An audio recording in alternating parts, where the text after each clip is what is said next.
प्राचीन काल में एक अनोखा रहस्यमय मशरूम हुआ करता था, जिसे पुराने चीनी लोग जड़ी बूटियों का देवहार अब तक पश्चिमी दुनिया से छिपा रहा।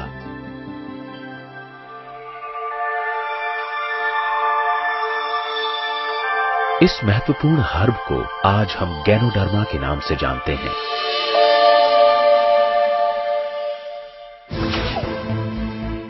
आधुनिक चिकित्सा विज्ञान ने इसमें 280 से भी अधिक गुणकारी सक्रिय तत्वों का पता लगाया है, जिनमें अनेक रोगों का इलाज करने की और शरीर को स्फूर्तिदायक बनाने की क्षमता होती है। वैसे इसे जहरीले तत्वों को नष्ट करने, रक्तचाप को कम करने और ट्यूमर्स को ठीक करने के लिए जाना जाता है।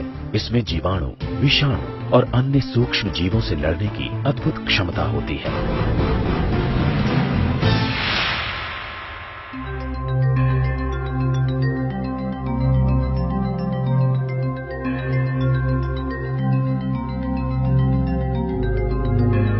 I love life. I love life.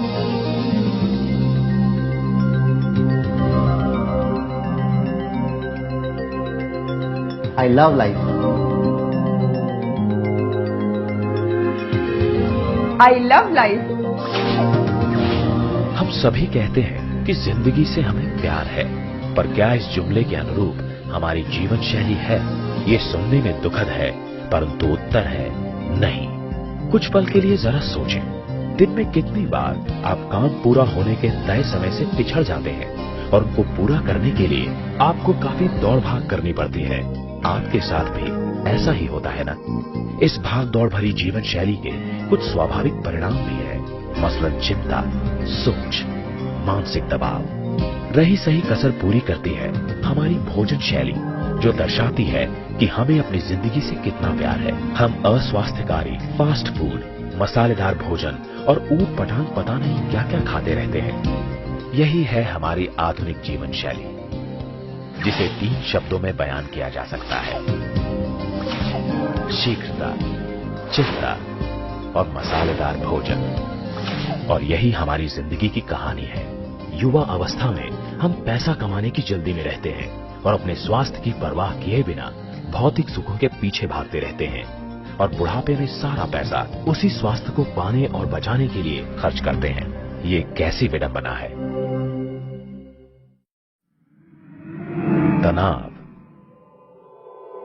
चिंता, अस्वास्थ्यकारी भोजन खाने की आदत। अभी तक इन बुरी चीजों से मन नहीं भरा था हमारा, तो हमने एक और खतरे को निमंत्रण भेज दिया। एक ऐसा दुश्मन जो अदृश्य है। ये सभी जगह है, हवा में जिसे हम सांस के रूप में लेते हैं, पानी में जिसे हम पीते हैं, भोजन में जिसे हम खाते हैं। ये प्रतिदिन प्रतिक्षण हमें अपना शिकार बना रहा है। यहाँ अभी हमारे शरीर पर विषैले तत्वों का हमला हो रहा है। आपके चारों तरफ वातावरण में प्रदूषण फैल गया है, आपके भोजन में रसायन है, आपकी दिनचर्या में चिंता और तनाव शामिल हो चुके हैं। इन विषैले तत्वों से आपके शरीर में इनकी और वृद्धि हो रही है। आइए हम गहराई से समझते हैं कि इन विषैले तत्वों से कैसे हमें क्षति पहुंच रही है। विषैले तत्वों की मौजूदगी से हमारे चारों तरफ वातावरण में मुक्त रेडिकल्स में वृद्धि होती है। मुक्त रेडिकल्स हमारे जीवन की आधार कोशिकाओं पर हमला करते हैं और इन हमलों से हमारे शरीर और इसको संचालित करने वाली प्रणाली को विचलित करते हैं और मॉलिक्यूलर लेवल पर क्षति पहुंचाकर बाधित करते हैं।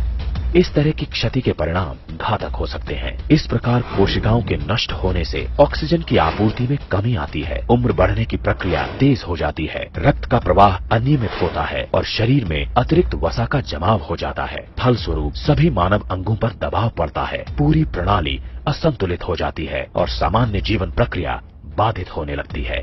निश्चय ही जीवन तंत्र चरमराने लगता है। धीरे धीरे शारीरिक प्रक्रिया का ह्रास होने लगता है, फिर बीमारी और अंत में मौत।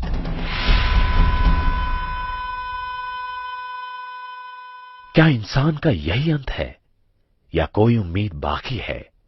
कोई रास्ता है? क्या अंधेरे में कोई किरण है? हाँ, एक है।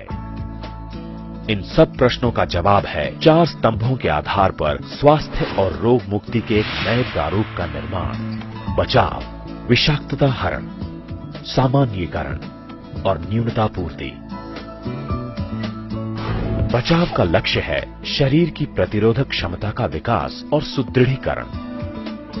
विषाक्तता हरण का मतलब है विषाक्तता और मुक्त रेडिकल से होने वाली क्षति को नियंत्रित करना या कम करना। सामान्यीकरण के लिए आवश्यक है शरीर के चयापचय को संतुलित करना और तनाव को दूर करना। न्यूनता पूर्ति का लक्ष्य है शरीर को उचित मात्रा में पोषक तत्व मुहैया करवाना।